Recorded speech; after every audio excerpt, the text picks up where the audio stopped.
시간이 좀 안 됐죠?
자,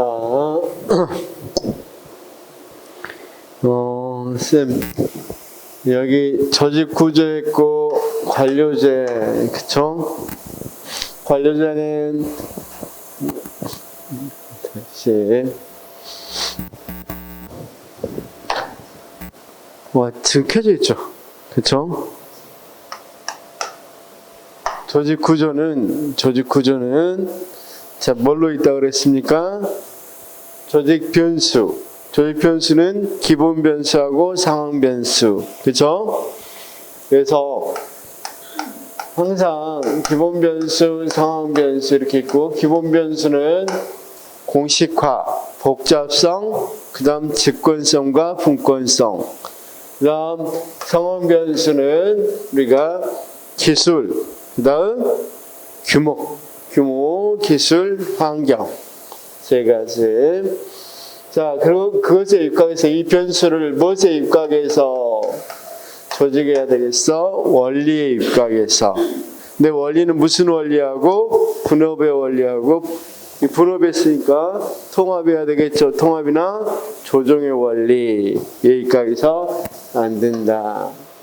그래서 사실 이렇게 해서 만들어진 대표적인 게 관료제고,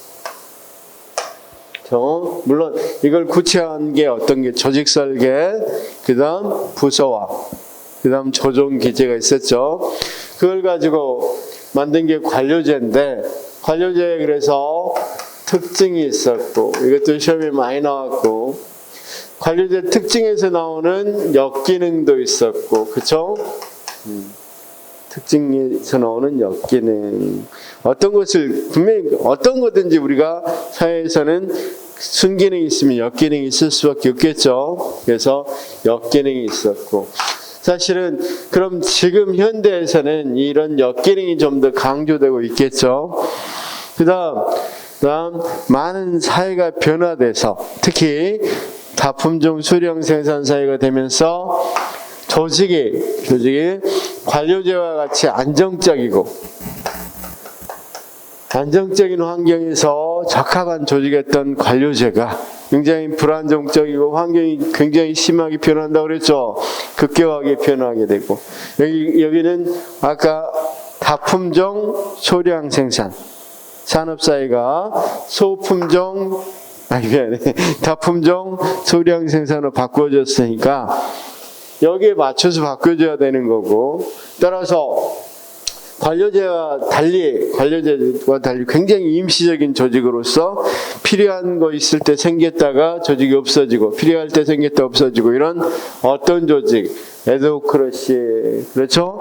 그래서 탈관료제 모형 또는 에드호크러시, 에드호크러시가 있었고, 그 다음 어떤 게 있었습니까? 우리가 관료제는 무슨 구조라고 그랬어? 기능구조라고 그랬지. 아까 기능구조니까 그것에 대항해서 어떤 구조가 나왔다? 사업구조. 사실은 이런 사업구조는 뒤에 보는 팀제하고 상당히 유사하다고 보면 됩니다. 그 다음 이 사업구조와 기능구조를 프로세스 시켜놓는 게 매트리스. 매트리스는 행으로는 사업구조, 열로는 기능구조. 그래서 행렬조직 이렇게도 부른다 그랬죠. 행렬조직 이렇게 부른다. 그런데 이제 문제는 이런 것들은 보통 문제를 낼 때 거의 100% 특징을 낸다. 특징. 그렇죠? 탈관료제 특징, 사업구조 특징, 그 다음 매트리스 특징, 이런 건 내지 다른 건 잘 안 낸다. 왜냐하면 이 관료제하고 어떤 점이 다른가, 어떤 점에 있어서 환경 변화에 잘 적응할 수 있는지 이런 걸 물어보기 때문에 거의 특징을 낸다, 이렇게 생각하시면 된다. 그렇죠? 자, 그다음 여기까지 그래서 했었는데, 우리가 이거 사업구조에서 시험 문제 나오는 것은 사업구조하고 기능구조를 비교해 가면서 문제를 낸다. 그렇죠? 사업구조와 기능구조. 그 다음 매트리스도 역시 어떤 것들이라고 그랬어? 매트리스는 거의 문제 지문에 틀린 지문으로는 신속성이란 말로, 신속한 결정 또는 스피드 경제 뭐 이런 것들을 틀린 지문으로 넣었다고 그랬죠. 그렇죠? 그 다음 명령 통일의 원리, 이거 대비되는 거죠. 이런 것들을 주로 틀리게 하는 지문으로 넣었다. 자, 매트리스를 맞게 하는 지문 중에서는 어떤 것? 기능구조와 사업구조의 화학적 결합. 그렇죠? 또는 여기 장점을 다 가질 수도 있겠죠. 그렇죠? 그 다음 특히 어떤 것? 기존의 인력이나 자원들을 활용할 수 있는 경제성을 발휘할 수 있다. 이게 가장 큰 특징 중에 하나였죠. 자, 그러면 여기에 이제 대안으로 묶어야 되는데,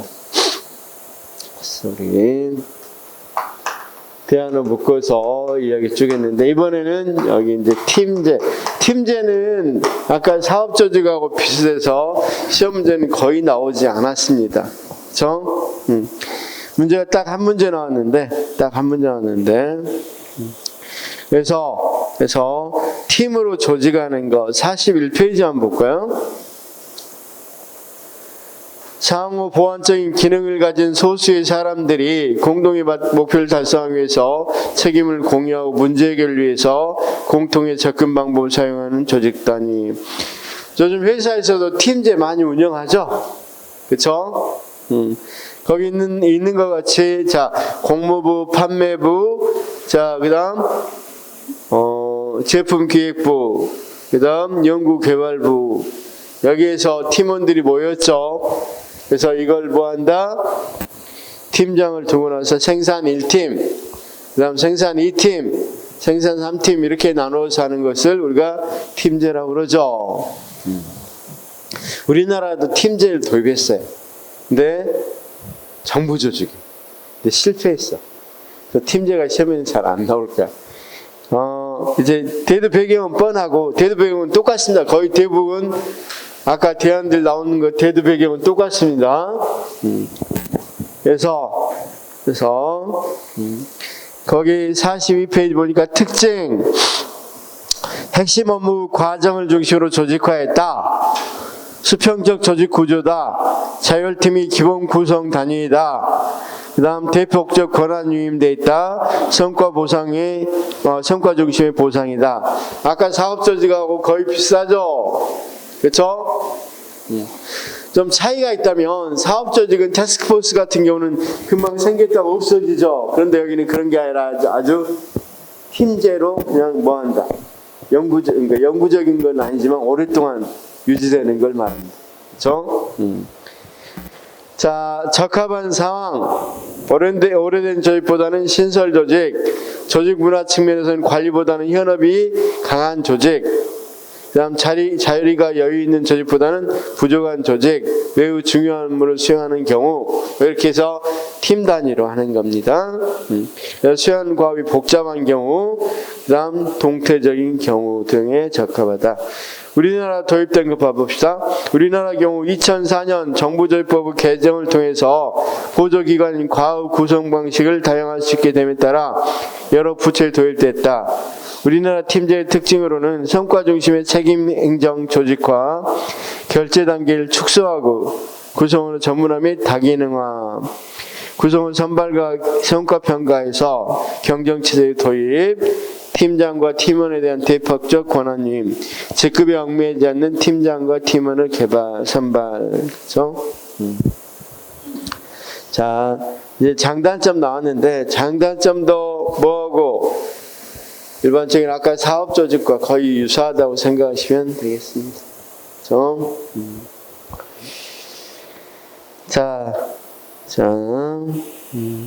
그다음 위원회 조직이라는 게 있는데 위원회 조직 팀제는 딱 한 문제 나왔어요. 지금까지 2015년부터 21년까지 7년 동안 한 문제가 지문 하나로 한 지문만 나왔어요. 하나 지문. 그러니까 그냥 그런 게 있다 이 정도로만 넘어가셔도 되겠고 위원회 조직에서 봐봐. 의사결정 권한과 책임을 조직을 구성하는 복수위원들이 공유하는 합의제 기구를 위원회 조직이라고 그러죠. 위원회 조직은 우리나라 위원회 조직하고 연결해서 나오는 거니까 그때 보도록 하겠습니다. 그래서 위원회 조직의 특징하면 자, 합의성, 분권성, 민주성, 고도의 전문성, 비계층성 이건 쌤들이 잘 알 거라고 생각이 되고 과제 폐지하고 대국 대과주의, 대부처주의 이런 것들은 다 어떤 것들을 없애기 위한 것? 너무 계층제가 세분화된 것을 없애기 위한 것. 그런 노력이라고 생각하시면 된다. 시험에 나와본 적이 없어서 넘어가도록 하겠습니다. 그다음 이제 정보화 시대의 도래와 조직 구조 변화. 사실은 자 봐봐. 아까 다품종 소량 생산 이거나 정보화 시대 이거나 시대는 좀 다르지만 어떤 것들은 조직에 있어서 이것들을 여기 있는 네트워크 조직을 대안으로 이야기한다고 해서 틀렸다 이거 할 수 없겠죠. 그래서 어떻든 관료제는 지금과 같이 어때? 정보화 시대라는 건 빨리 환경이 굉장히 빨리 변하는 걸 말하죠. 그러니까 환경이 빨리 변하는 데는 관료제는 적합하지는 않죠. 그래서 거기 먼저 생계가 주장하는 학습 조직은 시험에 많이 나오는데 학습 조직은 어떤 조직이냐? 학습 조직이 어떤 조직인지 관료제 조직하고 비교를 해보겠습니다. 학습 조직. 자, 관료제 조직과 비교해서 자, 이 생계가 학습 조직의 구축 원리로 주장했던, 자, 이건 봅시다. 팀비 정체계.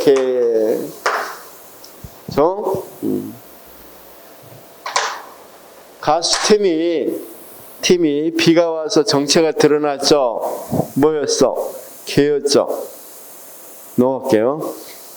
명예훼손은 소송 걸지 모르니까.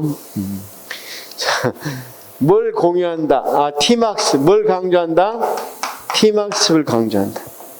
팀학습. 그렇죠? 자, 관료제하고 조금 이따 이제 학습조직하고 특징이 뭐냐면, 관료제의 특징이 뭐야? 규정과 규칙으로 하니까 똑같은 일을 반복한단 말이야. 계속해서.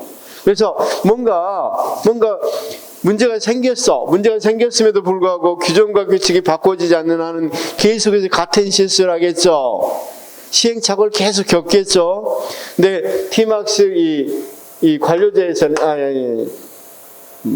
학습 조직은 그런 것들을 뭐한다? 벗어나서 조직이 학습할 수 있도록 하는 걸 뭐라 그래? 학습 조직이에요. 조직이 학습해서 이제 그거 한번 경험하고 나면 어떻게 한다? 더 나은 방법을 생각할 수 있도록 하는 것이 학습 조직이에요. 학습 조직. 그렇죠? 그래서 자, 팀 학습을 강조하고 비전을 공유해. 비전을 공유. 자, 비전을 공유한다. 저 공유 비전 또는 비전의 공유, 팀학습 이렇게 돼 있죠. 그 다음 거기 정신모형, 이건 생각의 틀이야. 생각의 틀. 생각의 틀을 바꾸는 걸 말해. 정신모형, 생각의 틀. 그러니까 자기의 신념이나 사고 이런 것들을 바꾸는 걸 말합니다. 그 다음 거기 있는 자, 체계적 사고, 여기는 또는 시스템적 사고라고 그러는데, 이걸 어떻게 부르기도 한다? 체계적 사고. 체계적 사고는 어떤 걸 말한다? 자, 관료제는 조직 전체를 생각했어요? 아니면 자기 부서만 생각했어요? 자기 부서만 생각해서 부처 이기주가 나왔죠. 그런 게 아니라 팀 전체를 생각하자. 이게 보다 체계적 사고. 체계적 사고. 그 다음 정신모형, 개인적 역량, 개인적 숙련 이렇게 되는데, 자기의 역량을 키우는 걸 뭐라 그래? 개인적 숙련이라 그래. 그래서 조직원의 역량을 키우는 것, 그래서 조직원의 역량을 키우는 것, 이런 것들을 뭐라 그런다? 학습 조직이라고 그런다. 학습 조직. 자, 실제로, 자, 이거 한번 봅시다. 이런 학습 조직이 잘 만들어지고, 학습 조직이 굉장히 강조했던 곳이 있습니다. 실제로. 물론, 정부 조직에서도 있었지만, 특히 학교에서,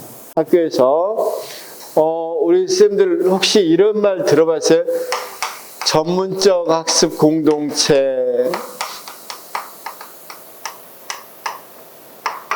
이런 말 들어봤어요? 전문적 학습 공동체?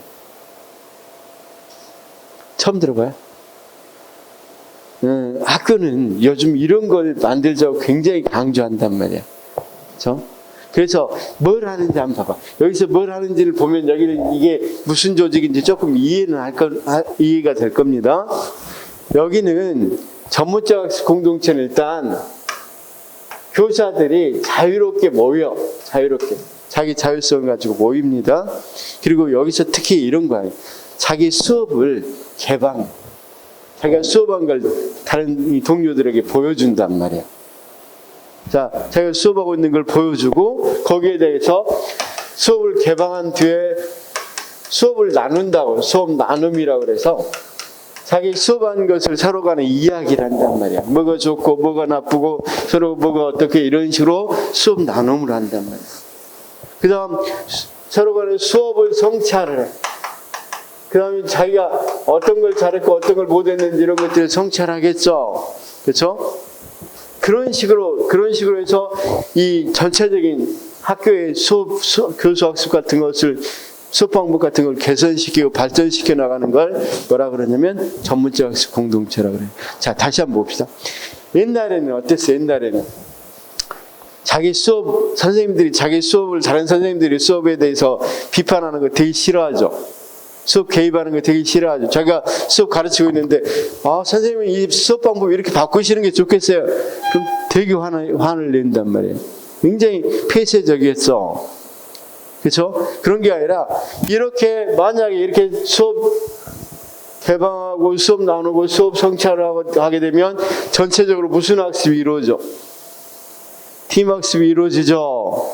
그렇죠? 그다음 이제 왜 그러냐? 그러면 아무래도 우리 학생들을 뭘 하기 위해서 좀 더 질 좋은 수업 또는 질 좋은 교수 학습을 학생들이 뭐 할 수 있도록 경험할 수 있도록 하기 위해서 또는 수업의 질적 제고 뭐 이런 비전 그렇죠? 이런 비전을 서로 간에 갖고 있으니까 이런 것들 하겠죠. 이런 비전을 공유하고 이 생각의 틀을 바꾸는 거야. 자기가 생각했던 수업 방향이라 수업 그런 것들 고정된 이런 것들을 서로 간에 이야기하면서 바꿀 수 있겠죠. 그렇죠? 그러면서 자기만의 사고가 아니라 전체적인 학교 전체적인 생각을 하면서 이런 학습들이 이루어진단 말이에요. 그다음 개인적 숙련 그럼으로써 자기의 강의하는 방식이 높아져 안 높아져? 높아지겠죠. 그래서 학교에서는 최근에 이걸 굉장히 강조한단 말이에요. 전문적 학습 공동체라고.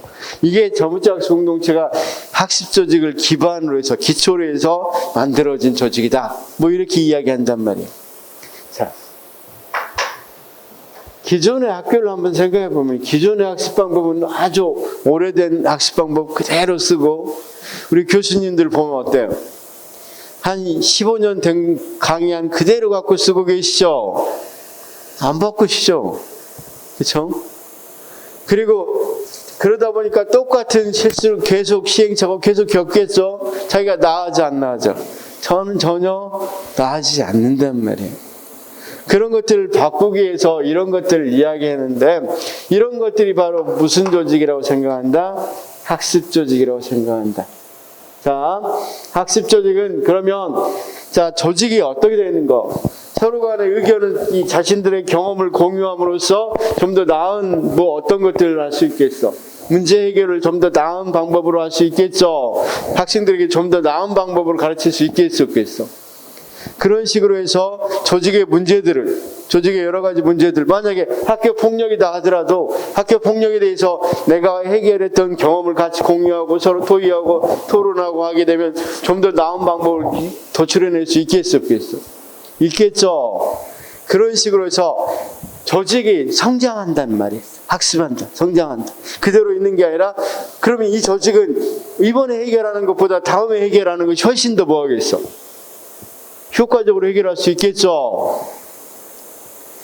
이번에 해결하는 걸 계속 서로 간에 토의했더니 이렇게 하면 더 나을 거다, 이렇게 하면 더 나을 거다 이런 거에서 성찰해 보니까 이런 것들이 더 나을 것 같아요.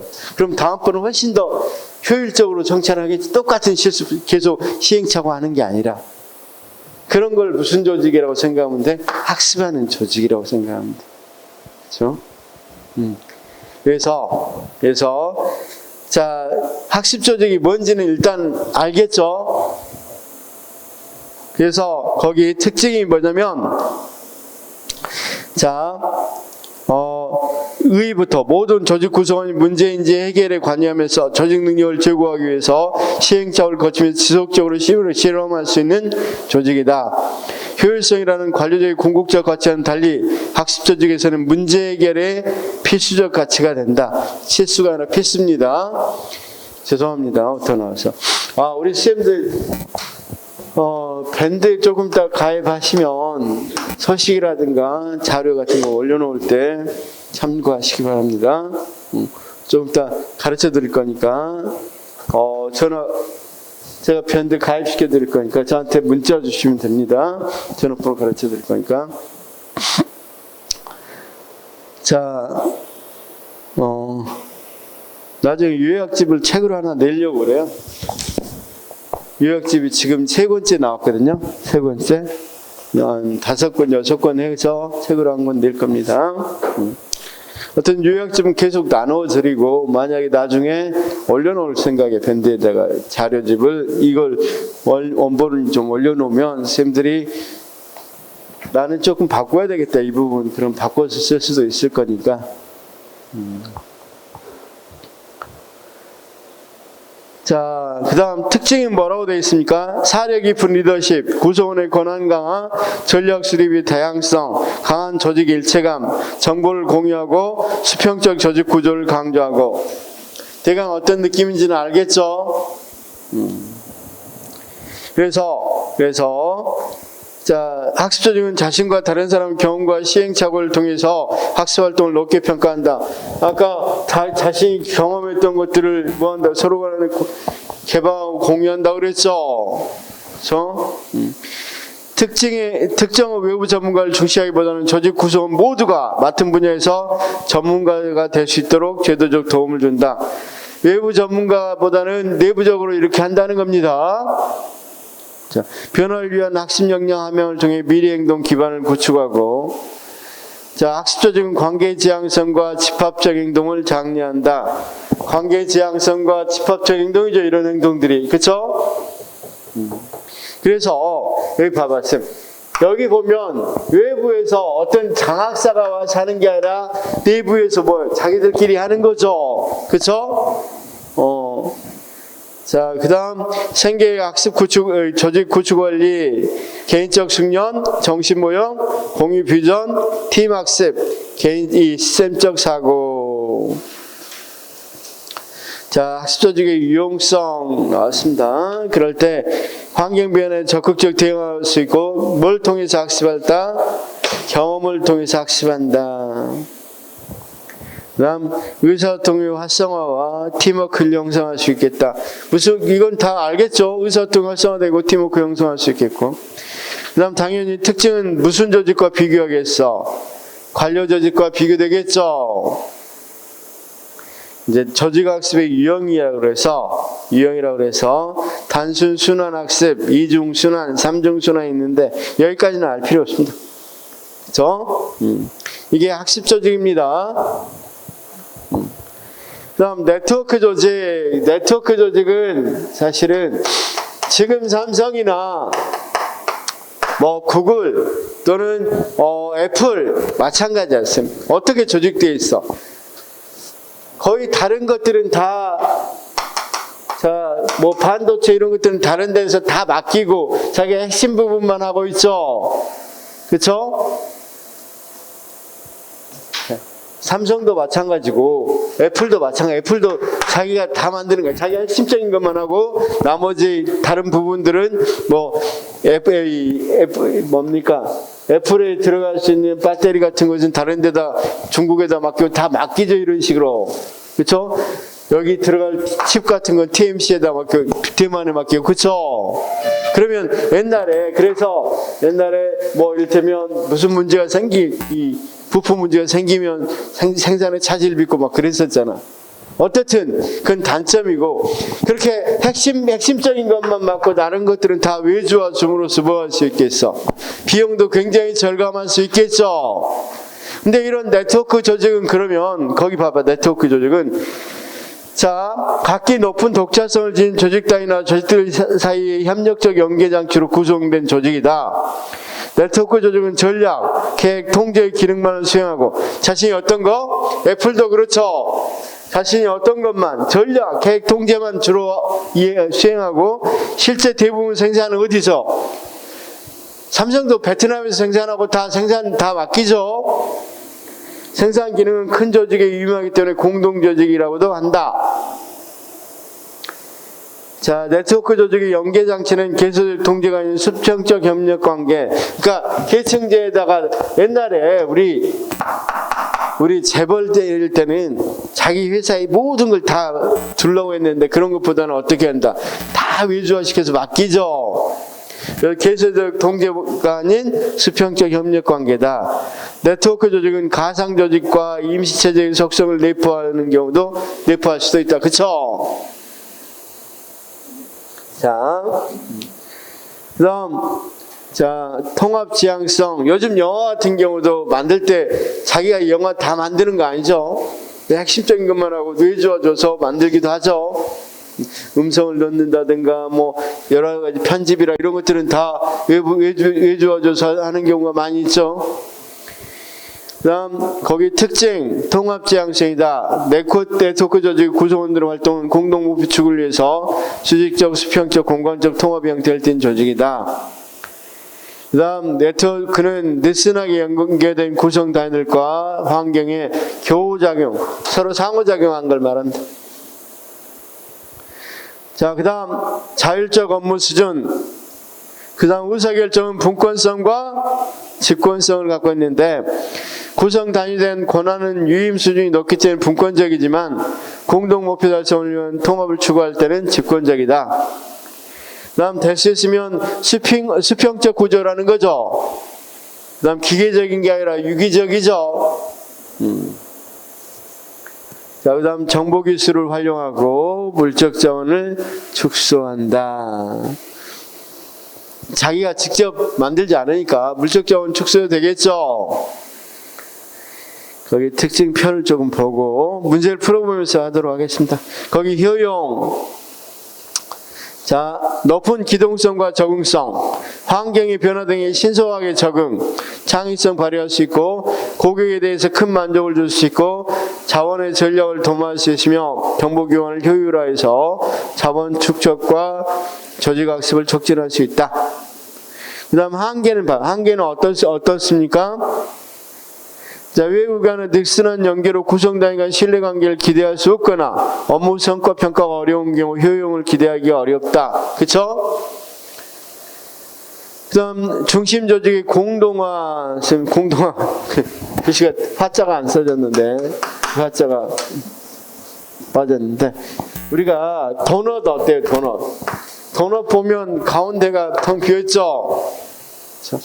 이걸 공동화라 그래. 이게 어디서 나왔냐면 그 지역발전, 도시발전에서 도시발전 보면 중심지역가 완전히 비어있는 거 이런 것들을 공동화인데 그 말은 쉽게 해서 조직 정체성이 혼란이 처리할 수 있다고.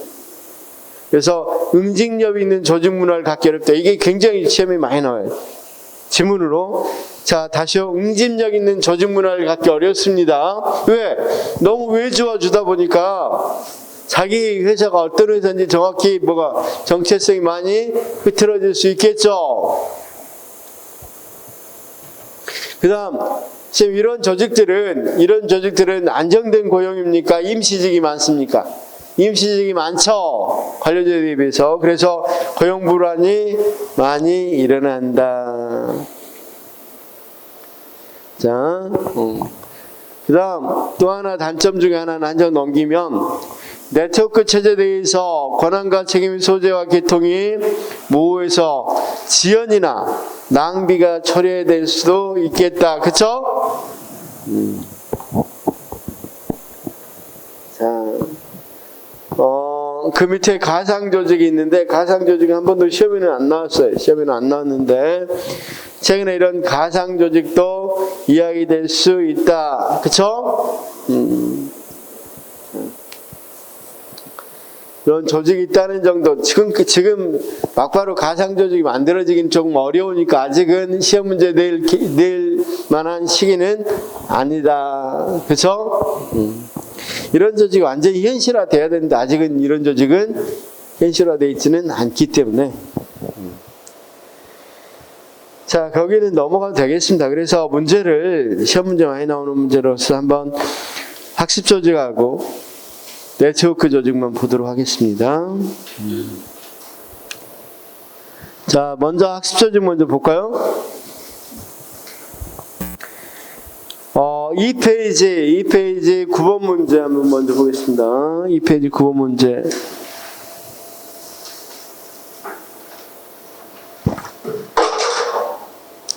자, 학습 조직에 대한 설명으로 옳지 않는 것은, 선생님 이 문제 풀어봐요. 학습 조직에 대해서 설명으로 옳지 않는 것.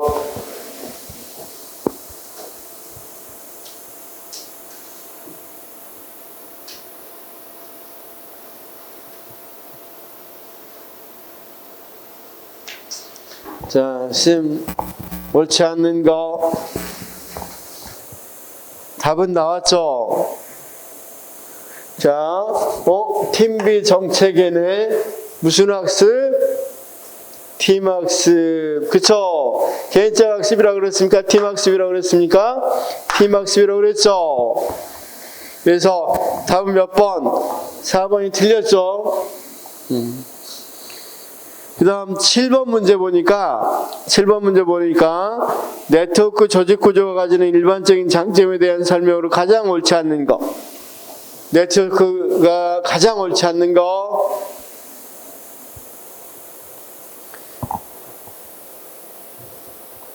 이것도 답은 보이죠? 답은 보입니다. 답은 몇 번? 응집력은 없다고 그랬죠, 아까. 그쵸? 조직의 공동화 현상으로 응집력은 상당히 떨어질 수밖에 없다고 그랬죠? 자, 응집력은 떨어질 수밖에 없다고 그랬고. 그 다음, 1페이지 넘어가서, 이제 조금 총합적인 거, 17번 문제 한번 풀어볼까요? 17번. 1페이지 17번 문제.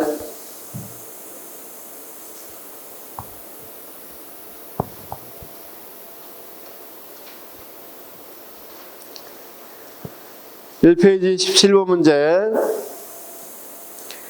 기능 구조하고 사업 조직이 화학적 통합, 구조적 통합했다. 무슨 형태? 뭐라 그랬어? 아까 기능하고 사업하고 더한 걸 뭐라 그랬어? 매트리스라고 그랬죠? 다음은 몇 번? 3번. 그 다음 18번은 18번.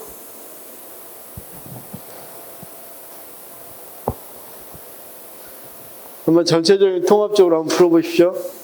18번. 1페이지 18번.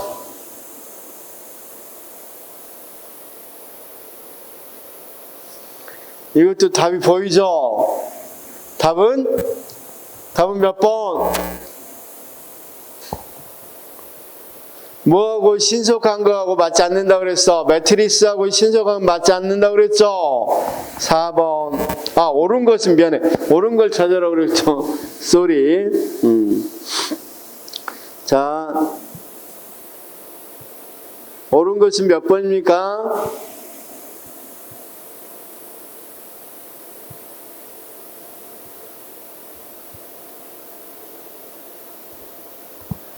자, 1번 한번 보겠습니다. 팀제 구조는 책임 및 권한의 소재가 분명하다는 장점을 지닌다. 2번, 기능 구조는 규모 경제라는 장점을 지닌다. 3번, 사업 구조는 환경 변화에 대한 탄력적 능력이 기능 구조에 비해 떨어진다. 3번 틀렸죠? 4번도 틀렸고. 지금 1번하고 2번인데 팀제 구조는 책임 및 권한의 소재가 분명하다는 장점을, 이것도 맞는데, 그 다음 기능 구조는 규모 경제라는 장점을 지닌다.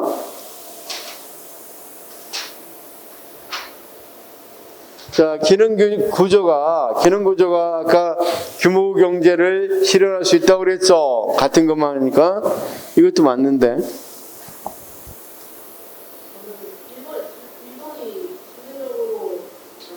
그럴 것 같긴 한데, 잠깐만요. 팀제 구조는 책임 및 권한의 소재가 분명하다는,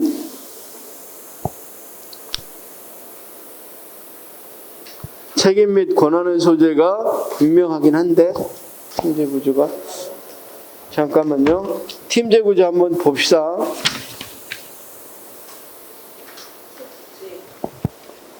제가 문제를 잘못 가져왔나?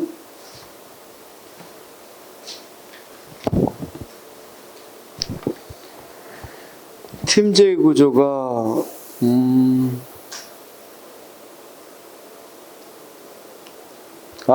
참 미안해. 팀제 구조 단점입니다. 단점. 자, 팀제 구조가 쌤 거기 봅시다. 팀제 구조는 자, 단점에 보면 장점에 보면 두 번째 한번 봐봐요. 두 번째. 업무 공동화 현상 발생 가능성이 있는데 권한과 책임의 소재가 불분명해지고 구성원 중 무사한 일자가 있으면 업무 공동화 현상이 발생할 가능성이 좀 있어요. 그렇죠? 죄송해요. 팀제의 단점입니다. 책임 및 권한의 소재가 분명하다는 장점이 아니라 팀끼리 하다 보니까 자, 업무 공동화 현상이 발생할 가능성이 있어서 18번은 1번 팀제는 책임 및 권한 소재가 분명하다는 장점을 지닌다 아니라 이게 조금 애매하긴 해요.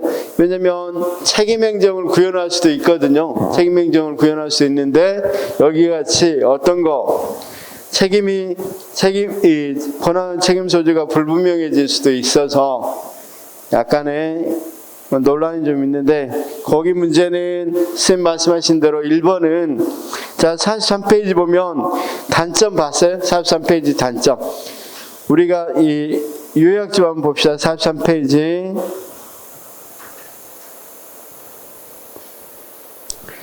거기 단점이 뭐라고 되어 있습니까? 팀으로 하다 보니까 누가 이 팀 내에서는 누가 책임을 져야 될지 문제가 생길 수 있겠죠.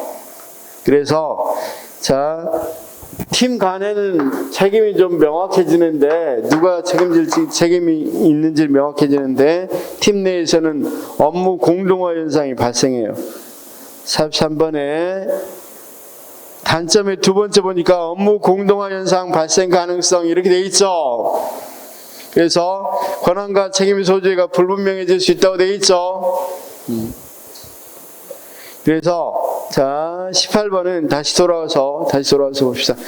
18번은 2번은 정확하게 답이고 1번은 팀제 구조는 책임 및 권한 소재가 분명하다는 게 아니라 불분명할 수 있다는 거죠. 공동화 현상이 있다는 단점입니다. 단점. 맞습니다.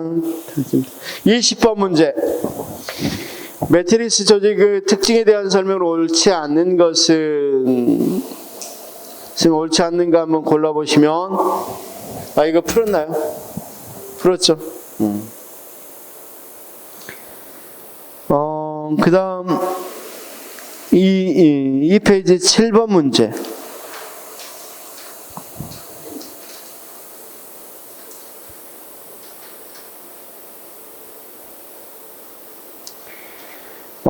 네트워크 조직 구조가 가지는 일반적인 장점에 대한 설명으로 가장 옳지 않는 것. 7번.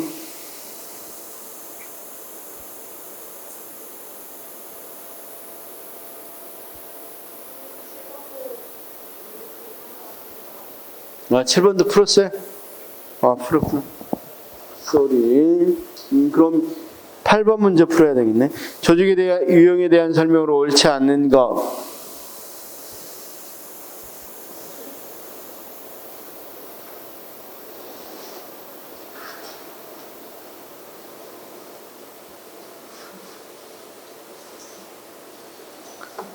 지금 이건 뭐 답은 대강 알겠죠?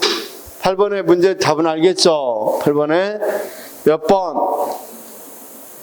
8번에 옳지 않는 거 몇 번? 자, 거기 보니까 3번 읽어보니까 매트리스 조직은 기능 중심의 수익 조직과 프로젝트 중심의 수평 조직을 결합한 구조로서 명령 통일에 따라 책임과 권한 관계 그거 아니라고 그랬죠? 좋습니다. 자, 우리 책 OX 문제를 다 풀 필요는 없고 아까 학습조직 부분만 좀 보도록 하겠습니다. 학습조직하고 어떤 거 네트워크 조직만 좀 보도록 하겠습니다. 자, 학습조직, 네트워크 조직.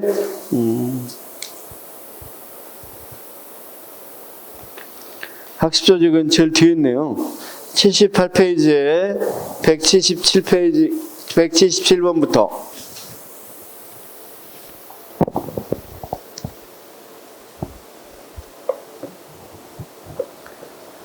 자, 177 학습 조직은 관계 지향성과 집합적 행동을 장려하며 학습은 공동 참여와 공동 생산의 기반을 둔다. 맞죠? 178 학습 조직은 조직의 자기 정체성 및 안정적 상태를 가정하며 개인적 권력보다 조직적 권력을 증진시킨다. 자, 우리가 권력으로 아까 학습은 팀 학습이지만 권력은 어떤 권력이라고 그랬어요? 바꿔져 있죠. 개인적하고 조직적 권력. 자, 선생님들 문제를 잘 풀기 위해서 46페이지 한번 볼까요? 46페이지 같이 놓고 풀어봅시다. 자, 46페이지 보니까 뭐라고 되어 있습니까? 학습 조직을 자, 학습 조직하고 나오는데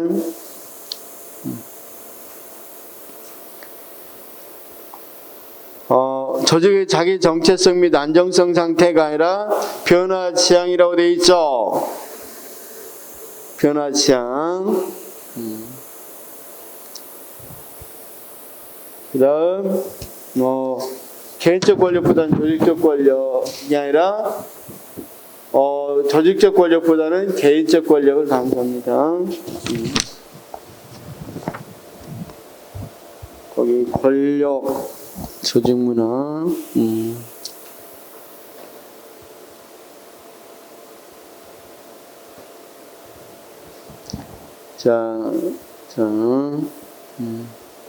그다음 학습 조직은 외부의 특정 전문가를 중시하며 비공식적 학습 활동보다는 공식적인 교육 훈련 활동에 초점을 둔다. 외부 전문가 아니라 그랬죠? 그쵸? 외부 특정 전문가 아니라 그랬습니다. 그래서 자, 다시 거기보다 45페이지 다시 봅시다. 45페이지 특징 한번 봅시다. 특징 보겠습니다. 거기 읽어보니까 세 번째, 자, 특정 외부 전문가를 중시하기보다는 조직 구성원 모두가 맡은 분야에서 전문가가 될 수 있도록 제도적 도움을 간다. 이렇게 돼 있죠. 자, 178번은 4번 문제 한번 봐. 네 번째 한번, 다섯 번째. 쌤, 178번 문제는 거기 동그라미 특징이 다섯 번째 한번 봅시다. 학습 조직은 어떤 걸 강조한다고요? 안정적 상태를 가정하지 않는다고 되어 있죠. 자, 쌤 45페이지에서 자, 쌤 여기 요약집 45페이지에서 특징 지금 보고 있죠. 특징 동그라미 네 번째 한번 읽어봐요. 네 번째. 특징 네 번째 읽어보니까 뭐라고 되어 있습니까? 학습 조직은 안정적 상태를 가정하지 않는다. 변화를 위한 학습 역량, 함양을 통해 미래 행동 기반을 구축한다. 이렇게 되어 있죠. 자, 180페이지. 학습 조직은 단일 분야에 대한 전문성을 강조하여 지식 창출의 담당 주체는 중간 관리자이다. 자, 이 단일 분야가 아니라 다양한 분야라고 그랬죠. 자, 우리가 전략 수입 다양성이라고 해서 다양한 분야입니다. 다양한 분야. 그 다음 지식 창출의 담당 주체자는 중간 관리자가 아니라 실제 구성, 조직 구성원이죠. 전체 조직 구성원입니다. 전체 조직 구성원. 자, 181. 학습 조직은 개방체제와 자아실현적 인간관을 바탕으로 새로운 지식을 창출하고자 한다. 맞고. 182. 학습 조직은 연결된 체제 간의 상호작용을 이해하고 이를 효과적으로 활용하기 위한 체계적 사고를 강조한다. 맞고. 학습 조직은 조직 구성원들의 비전 공유를 중시한다. 맞고. 학습 조직은 조직 구성원의 합이 조직이 된다는 점에서 조직 내 구성원 각자의 개인적 학습이 아니라 팀 학습을 강조한다고 그랬죠. 그 그 다음, 네트워크도 한두 개만 풀어보고.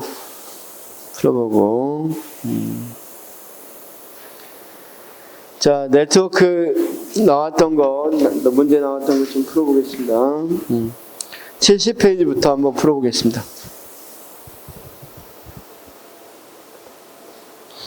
자, 70페이지 2번 한번 봐봐. 2번 뭐가 틀렸어? 2번 뭐가 틀렸어? 네트워크에서 제일 틀리긴 지문으로 많이 나온 게 결속력이라고 그랬죠. 매트리스는 신속한, 그 다음 네트워크는 결속력, 이걸 틀리게 한다고 그랬죠. 그래서 자, 앞에 부분은 맞지만 결속력 확보가 용이하다 틀렸죠. 결속력을 확보하기 어렵다고 그랬잖아. 아까 공동화 현상으로. 그쵸? 자, 그 다음 9번. 조직 유형에서 네트워크 조직은 각기 높은 독자성을 지닌 조직 단위나 조직들 간의 협력적 연계를 통해 구성된 조직이며 환경 변화에 신속하게 적응할 수 있다. 정확히 맞죠? 자, 그 다음, 쭉 네트워크에 대해서 거의 안 나왔는데, 38, 이거 좀 중요합니다. 이게 있어요. 네트워크 조직에서 인적자원 관리는 38, 39, 40, 41번이 같은 문제인데, 네트워크 조직 구조에서 인적자원 관리는 저는 아까 네트워크니까 서로 간에 어때야 되겠어요? 인간은 사회적 관계 속에서 협동을 추구하는 존재로 인식해야 되겠죠. 그래서 39번이 틀린 이유는, 자, 네트워크 조직 구조에 적합한 인적자원 관리 전략은 인간을 자신의 이익을 극대화하기 위해 행동하는 합리적 존재로 파악하여 경제 보상을 제공한다. 이런 건 네트워크 조직이 아니라 대표적인 어떤 조직이야, 쌤? 과학적 관리론 또는 관료제 조직이죠. 그쵸? 40번 네트워크 조직 구조에 적합한 인적자원 관리 전략은 인간을 자아실현을 추구하는 존재로 파악하여 성취감을 느낄 수 있게 도와준다. 자, 이렇게 자아실현적 존재가 아니라 자, 네트워크는 서로 협력적 관계지 자아실현 이야기하는 거 아니죠? 자, 그 다음 네트워크 조직 구조에 적합한 인적자원 관리는 인간은 수동적이고 변화에 저항하는 존재로, 이건 뭐 어떤 거야? 기계적이고 관료제적 조직 이 상태죠.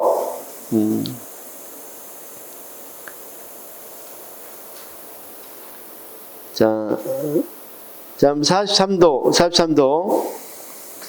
네트워크 구조 내의 개인들은 도전적인 과업을 수행하면서 직무 확장과 확충에 따라 직무 동기가 유별되는 장점이 있다. 이렇게 보시면 되겠고, 자, 그 정도. 50번 문제도 네트워크가 있는데, 자, 50번 네트워크 조직은 핵심 기능을 수행하는 소규모 조직을 중심에 두고 다수의 협력업체를 네트워크로 묶어 과업을 수행. 맞죠? 64번 문제도 네트워크 조직 구조가 가지는 일반적인 장점은 조직의 유연성과 자율성 강화를 통해 창의력을 발휘할 수 있다. 이거 맞죠? 65, 66 한번 읽어보면 맞죠? 지문이. 그쵸? 67이 틀린 이유는 뭐였어요? 67이 틀린 이유. 네트워크는 조직의 정체성과 응집력이 약화된다 그랬죠. 아까 조직의 무슨 현상, 공동화 현상이 일어난다 그랬잖아. 그래서 조직의 정체성하고 응집력이 약화될 수 있다 그랬죠. 자, 그러면 선생님, 선생님들이 출제를 하고 싶은데 아주 어려운 문제가 아니고 우리가 일반적인 수준에서 출제를 하고 싶으면, 출제를 할 때 낼 수 있는 지문이 네트워크로 내면 거의 대부분 낼 수 있는 지문들은 다 할 수 있어. 그런데 어떤 걸 틀리게 해야 되느냐? 그러면 우리가 이 어떤지 학으로 들어가는 거, 학으로 들어가는 것들은 법으로 들어가면 내기가 굉장히 쉬워요. 명확하니까. 근데 학은 이렇게 볼 수도 있고 저렇게 볼 수도 있죠. 그렇기 때문에 주로 학은 어떤 걸 문제를 내냐면, 그렇죠, 기출문제 지문을 주로 활용한단 말이에요. 그리고 정반대되는 걸 주로 내야 돼. 명확히 반대되는 걸 내야 답으로 이야기될 수 있단 말이에요. 그래서 네트워크 조직하면 항상 어떤 것은 형성되기 어려우니까 정체성이라든가 응집력은 다른 관료제에 비해서 훨씬 떨어지니까 그런 것들을 정답을 한단 말이에요. 그렇죠? 그래서 자, 여기까지 다 봤어요. 이제 안 본 건 이론적인 부분인데, 이론적인 부분 문제는 딱 한 문제 나왔으니까 그건 나중에 해결하기로 하고, 그럼 이제 자, 오늘 했던 거 다시 한 번만 이야기하면 조직 구조를 가지고 했죠. 관료제를 했습니다. 관료제에서는 어떤 것 봤어요? 관료제의 일반적인 특징 봤고 역기능 봤고, 사실은 이 두 가지가 굉장히 시험에는 많이 나오는 부분 중에 하나고, 그렇죠? 그 다음 대안, 이것도 역시 많이 나오는데 대안에서는 어떤 것들을 봤다고요? 다시 한 번만. 대안은 어떤 거? 먼저 에드호크로시, 그렇죠? 에드호크로시 봤었고, 그 다음 어떤 걸 봤습니까? 사업조직, 그 다음 사업조직과 기능조직이 다 섞여져 있는 매트리스, 그렇죠? 그 다음 팀제 조직인데, 아까 팀제 조직은 아까 지문 그 하나밖에 안 나왔어, 지금까지. 그 다음 선생님 어떤 게 있다고 그랬어? 자, 그 다음 대과제 이런 것들은 놔두고, 그 다음 우리가 학습 조직, 여기다 그냥 붙여서 대안으로 이야기해도 되겠죠? 학습 조직이 있었고, 그 다음 네트워크 조직. 자, 시험 문제 수로 보면 이 두 개가 압도적으로 많이 나왔고, 이런 것들은 핵심 지문들을 주로 뭘로 해서? 답으로 해서 냈다. 그쵸? 그래서 에드호크러시는 탈관료제 모형으로 관료제하고 정반대되는 것 특징을 냈었고, 사업 조직은, 사업 구조는 기능 구조와 대비해서 문제를 냈었고, 그 다음 매트릭스는 어쨌든 사업과 기능 구조가 같다는 것 중심으로 냈었고, 그 다음 신속성이 아니라는 것으로 주로 문제 냈었고, 그 다음 팀제, 그 다음 학습 조직은, 자, 우리가 이것도 뭘 중심으로 냈습니까? 특징 중심으로. 그 다음 네트워크 조직은 어떤 것 중심으로 냈어? 물론 특징 중심으로 냈지만 어떤 게 떨어진다는 거, 정체성과 응집력이 높지 않다는 걸 주로 문제를 냈죠. 그것만 알고 있으면 문제 푸는데 전혀 문제가 되지 않는다. 여기까지 이해는 됐어요? 그러면 이론적인 부분만 한 번만 볼 건데 그건 놔두고, 당연히 이것에 따라서 이제 뭘 보면 되겠어요? 우리나라 조직을 보면 되겠죠. 우리나라의 정부 조직을 보면 되겠죠. 우리나라 정부 조직을 보고, 그 다음 조직론에서는 이제 조직 행태론이라 그래서 조직 속에 있는 인간의 문제, 그렇죠? 조직의 목표 달성을 위한 인간의 문제를 보면 된다. 그럼 이론은 딱 하나 나왔는데, 그냥 어떤 게 나왔냐면, 거기 견인이론이라는 게 있어요. 견인. 이론은 35페이지 한번 볼까요?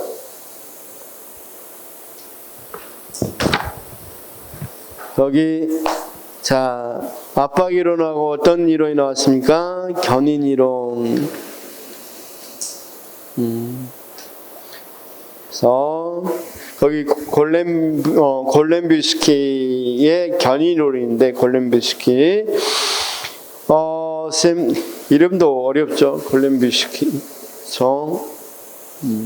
그다음 이론이 원래 이제 압박 이론과 견인 이론 나누고, 자, 압박 이론은 처방인 사람들의 고통스러운 결과를 피하기 위해서 일하는 방안인 반면, 견인 이론은 자유스러운 분위기를 조성하고 일하면서 보람과 만족을 느끼게 하는 방안이다. 그러니까 이 사람 생각하는 건 관료제는 압박 이론이다. 그래서 이거 뒤안으로 견인 이론을 주장했다. 이렇게 보시면 되겠죠. 그래서 자, 77페이지랑 우리 책 77페이지랑 같이 보면 되겠어요. 77페이지랑 같이 보면서, 자, 77페이지 163, 164, 165, 166에 나왔던, 자, 이 이론도 7급 문제였어요. 7급 문제였어요. 경찰 간부 시험 문제였는데, 거기 골렘비우스키 나왔죠. 자, 특징이, 자, 수평적 견인 이론은 수평적 분할을 기준으로 한다. 권한의 흐름, 그렇죠? 또는 일의 흐름이라고 그럽니다. 일의 흐름. 그다음 성과 평가와 자율 규제 강조, 변동에 대한 견인 적응 중시, 그렇죠? 그래서 그 밑에 보니까 기능보다는 무슨 흐름을 강조한다? 일의 흐름을 강조한다고 돼 있죠. 그러면 163 같이 풀어봐요. 이런 문제는 10년에 한 번 나온 문제니까 굳이 볼 필요는 없습니다. 그냥 한번 보시면 돼요. 골렘비우스키의 견인 이론은 기능 중심으로 구성원들을 관리한다가 아니라 일의 흐름 중심이라고 되어 있죠. 164 조직 내의 자유스러운 분위기를 조정한다. 맞죠? 165 조직의 통합보다는 분할을 강조하는 게 아니라 통합을 강조한다고 그랬죠. 그 다음 견인 이론은 직무 수행과 욕구 충족의 조화를 추구한다. 맞죠? 개인적으로 이런 문제는 한 번만 문제 풀고 나서 문제 안 풀어도 돼요. 그렇죠? 이런 문제는 시험에는 거의 안 나온다고 보시면 되는 거니까, 쌤들이 만약에 20문제를 내라. 그 조직론에서 한 3문제, 4문제 나오는데, 3문제, 4문제 나오는데, 그 학자, 대안으로 그 학자 내고 싶겠어요? 절대 그러고 싶지는 않겠죠? 중요한 거 내고 싶겠죠? 그래서 아주 떨어뜨리기 위한 시험 아니고는 그런 거 잘 안 냅니다. 그런 건 넘어가셔도 돼요, 그냥. 자, 그 다음 이제 우리나라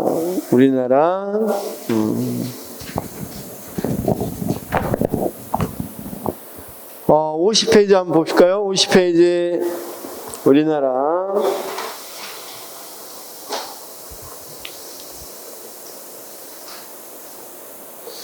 우리나라 정부 조직 있죠?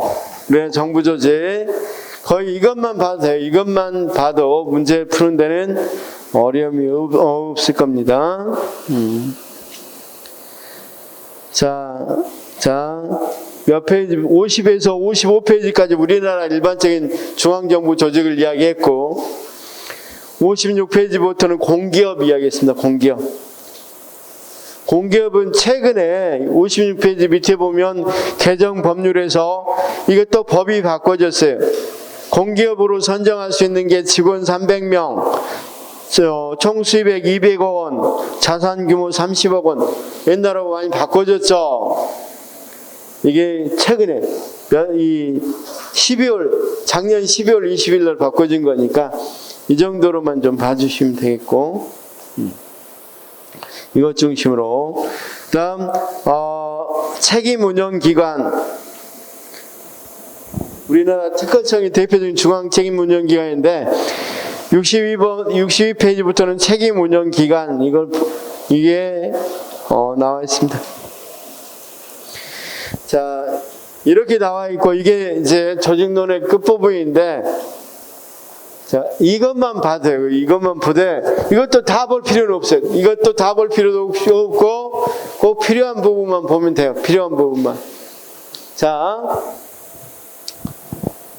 거기 보니까 먼저 우리가 대통령 여기 있고, 자, 보통 위원회가 많이 있는데 위원회 중에서도 대통령 소속 위원회하고 국무총리 소속 위원회가 다르다는 것만 좀 구분하시면 됩니다. 자, 다시요. 대통령, 국가안보실 이런 거 안 나옵니다.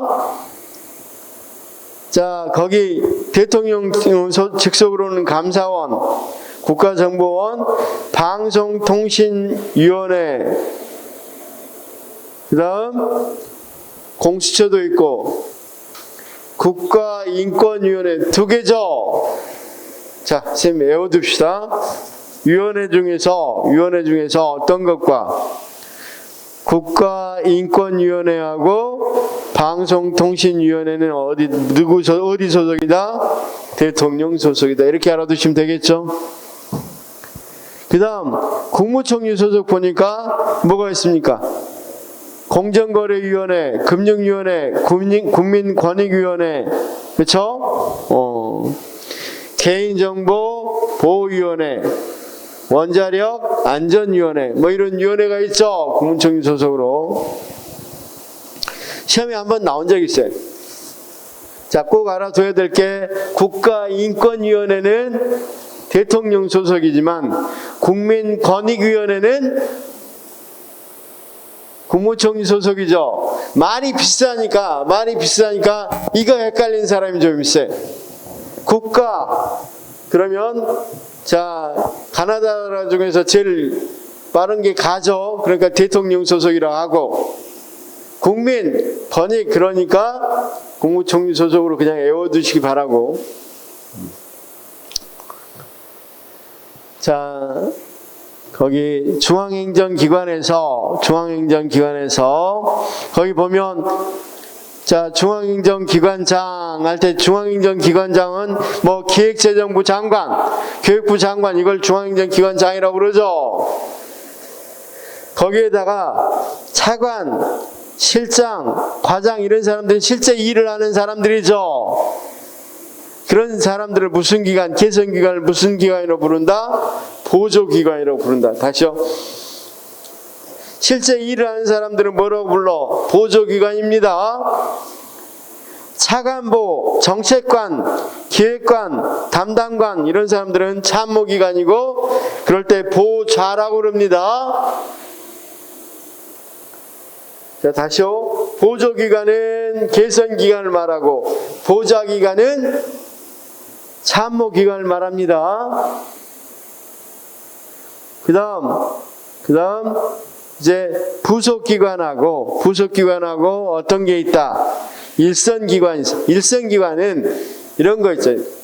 이를테면 인천 관세청, 인천 세무서 이런 것들이 다 일선기관, 지역으로 내려온 거 특별지방행정기관을 말하고, 부속기관 같은 것은 무슨 연구소 이런 걸 말합니다. 그렇죠? 조금 더 자세히 할 거니까. 그 다음 지방행정 아니니까 국가만 주로 보시면 그 밑에 독임제 중앙행정기관 그러면 부처청 이렇게 돼 있죠. 부처청. 이것도 잘 봅시다. 부는 어떤 겁니까? 아까 기획재정부, 교육부, 과학기술, 정보통신부 이런 것을 부라고 그러죠. 처는 국무총리 소속이야. 보니까 처는 국가보훈처, 인사혁신처, 법제처 다 어디 소속이야? 국무총리 소속이죠. 청은 보니까 다시 자, 거기 있는 것처럼 기획재정부는 국세청, 관세청, 조달청, 통계청 이런 외청들이 있죠. 다시 부처청에서 우리가 부는 다 알겠고 처는 어디에 있다고? 국무총리 소속. 청은 그렇죠. 우리가 부에 소속되어 있는 외청이죠. 자, 합의제 중앙행정기관에서 방송통신위원회, 금융위원회, 그 다음 공정거래위원회, 원자력안전위원회 쭉 있다. 그쵸? 자, 법률이 보니까 정부조직법에 의해서 만들어졌어 하면 각각 근거 법률이 따로 있어요. 보니까 정부조직법에 의해서 만들어졌어요. 각각 근거 법률이 따로 있어요. 각각 근거 법률이 따로 있죠. 그래서 쌤 10번 한번 보면 2페이지 10번 한번 보면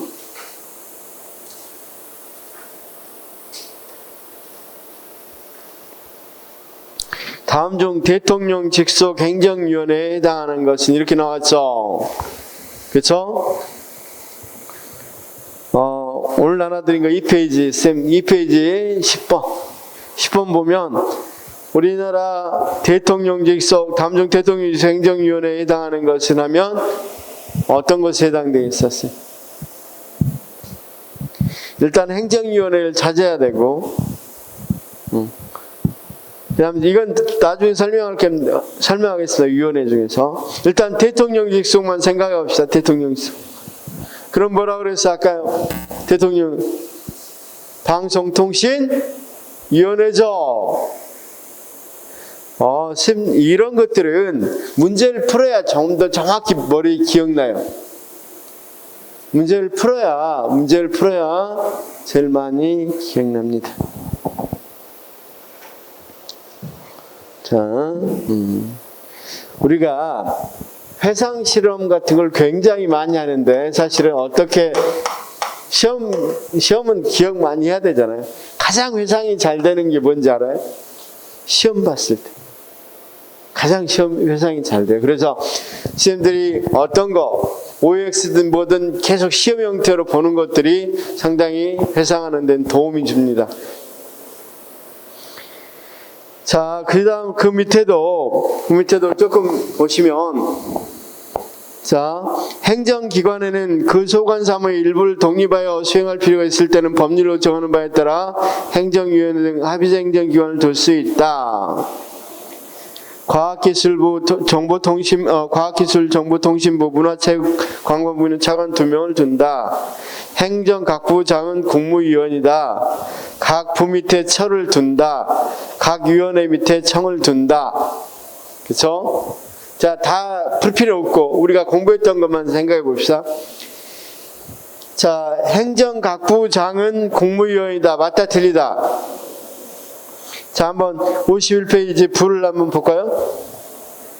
소관사무 정책 결정과 집행을 함께 할 수 있는 중앙행정기관으로 부령을 제정할 수 있고 최고 책임자는 장관이며 18부 장관은 모두 뭐다? 국무위원이다. 이렇게 돼 있죠. 그래서 자, 국무위원이니까 지금 몇 번은 디귿은 맞죠? 각 부 밑에 처를 둔다.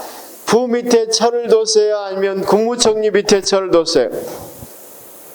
국무총리 밑에 처를 뒀죠? 그러니까 부 밑에 처를 둔다. 이건 틀렸죠? 자, 위원회 밑에 청을 둡니까? 아니면 부 밑에 청을 둡니까? 보니까. 자, 이것만 보더라도, 자, 위원회 밑에 청을 둬요? 부 밑에 청을 둬요? 기구표만 보더라도 부 밑에 청을 두죠. 그러니까 몇 번은 틀렸다는 거 아시세요? 여기서 보면 리을도 틀렸고 미음도 틀렸다는 거 알 수 있겠죠. 일단 이것만 갖고 풀어보면 자, 51페이지로 좀 쉬었다 할까요? 조금 쉬었다 하겠습니다.